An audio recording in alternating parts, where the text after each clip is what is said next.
English Grammar, Lesson 17.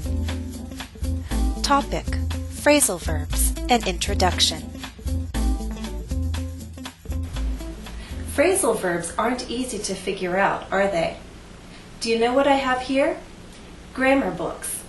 I've been looking through books and websites to make sure that I have a solid understanding of phrasal verbs. But do you know what I'm finding out? There's a lot of different information about phrasal verbs. That makes it kind of confusing. But it's my goal to sort everything out and offer you a clear explanation of phrasal verbs. I'd like to help you learn the answers to these 3 questions. What are phrasal verbs? When do we use them? How do we use them?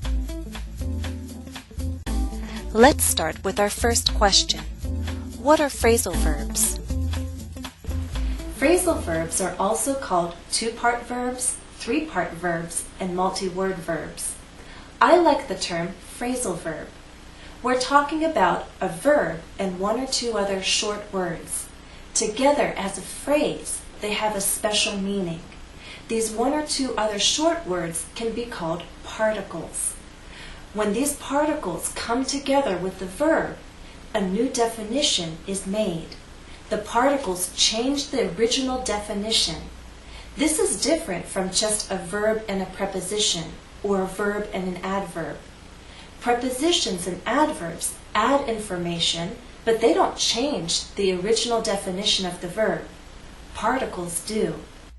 So far, you've heard me use 4 phrasal verbs. How did the particles change the original definitions of the verbs? Figure out means understand after much thought. Look through means search for something. Find out means discover or learn information. Sort out means organize something messy or complicated. Learning the definitions of phrasal verbs is probably the biggest challenge for students. After all, there are hundreds of phrasal verbs used in English. The definitions of some phrasal verbs are rather easy to understand because they're more literal. That means their meanings are still close to the original definition of the verb. For example, look through. Look means to see with your eyes. To look through a book means you're searching through the book. You're using your eyes and you're going from one end of the book to the other, searching for information. Figure out is a phrasal verb that's more idiomatic. The meaning is not quite clear by just looking at the 2 parts, figure out. To figure out a math problem means you think about it a lot and then you finally understand it. I'd like to emphasize the importance of particles. Compare these 2 statements. The boy looked through the keyhole. The lawyer looked through the files. I would argue that we have only 1 example of a phrasal verb. Where is it? In the second statement. In the first sentence, through the keyhole is additional information. We just learn more information about where the boy is looking, where he is directing his eyes to see. Through does not change the definition of look. But in the second sentence, we add the particle through to look and we get a new definition, search. The lawyer looked through the files. The lawyer searched the files. Now consider this short list of verb phrases. Agree on an issue, care about someone, dream of a better life. In my opinion, these are not examples of phrasal verbs because on, about, and of are not changing or extending the definitions of the verbs that they follow. Exercise 1. Identify the phrasal verb in each pair of statements. Example: watch and listen. Which statement has a phrasal verb? A. Jennifer is sitting on the couch and reading a magazine. B. Jennifer likes to sit back and watch TV when she gets the chance. Which statement had a phrasal verb? B. Sit back means to get comfortable. to rest in a comfortable position. 1. Which statement has a phrasal verb? A. Jennifer is thinking about what she can cook for dinner. B. Jennifer is thinking over what she wrote in her complaint letter. Was it ready to send? Which statement had a phrasal verb? B. Think over. Think over means carefully consider, especially before making a decision. 2. Which statement has a phrasal verb? Thanks for calling. Bye. A. Jennifer said goodbye and hung up. B.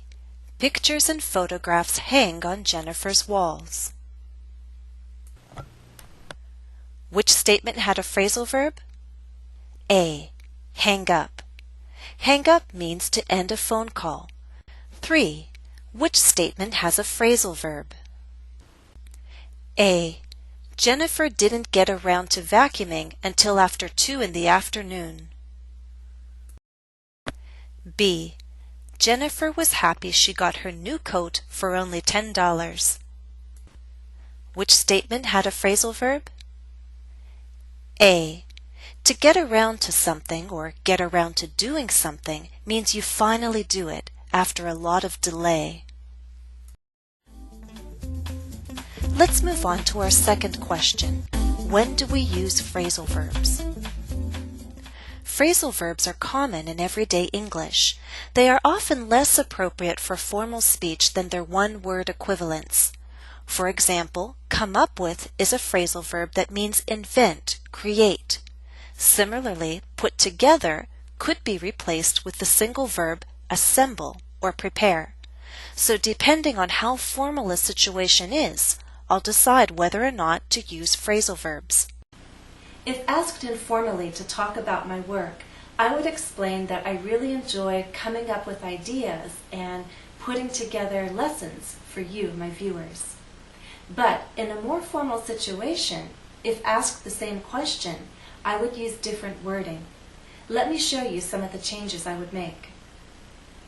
I thoroughly enjoy both the challenge of generating ideas and the experience of preparing lessons for my viewers. Do you feel how this statement is more formal? I think that idioms are less common in formal English.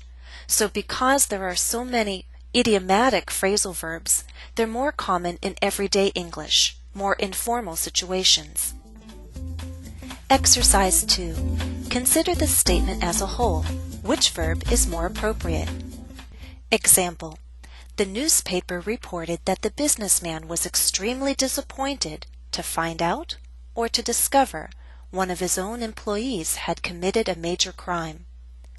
In this statement, both verbs could work. Neither one is incorrect. They both have the same meaning. But overall, the language of the statement is more formal. I'd argue that discover is a better choice. I think you'll understand even better if we compare that first statement to this second one. This is more informal. This is a spoken statement. I read in the newspaper that the businessman was really upset to find out an employee of his was guilty of a serious crime. Again, both verbs could work, but because it's more informal, find out is a better choice. 1. Read the statement and choose which verb you think is more appropriate. Think over is not incorrect, but for this more formal statement, I would choose consider. We are greatly interested in your proposal, but we will require some time to consider all our options. 2.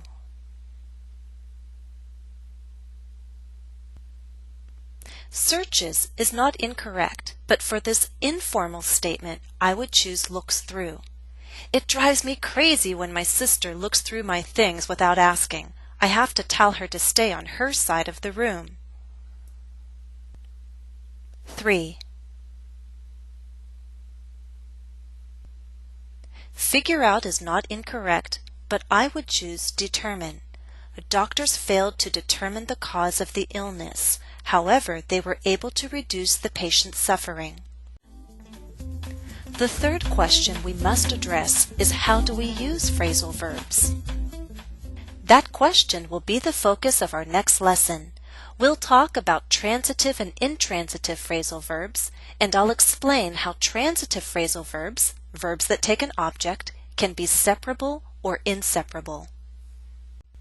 For now, I'd like to invite you to EnglishCafe.com, where additional practice for this lesson is available under the name Jennifer ESL. Follow the direct link listed in the video description.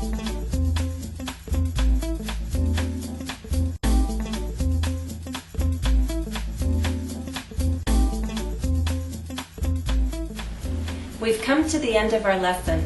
It's time for you to do some review, and it's time for me to start putting together our next lesson on phrasal verbs. Thanks for watching, and happy studies!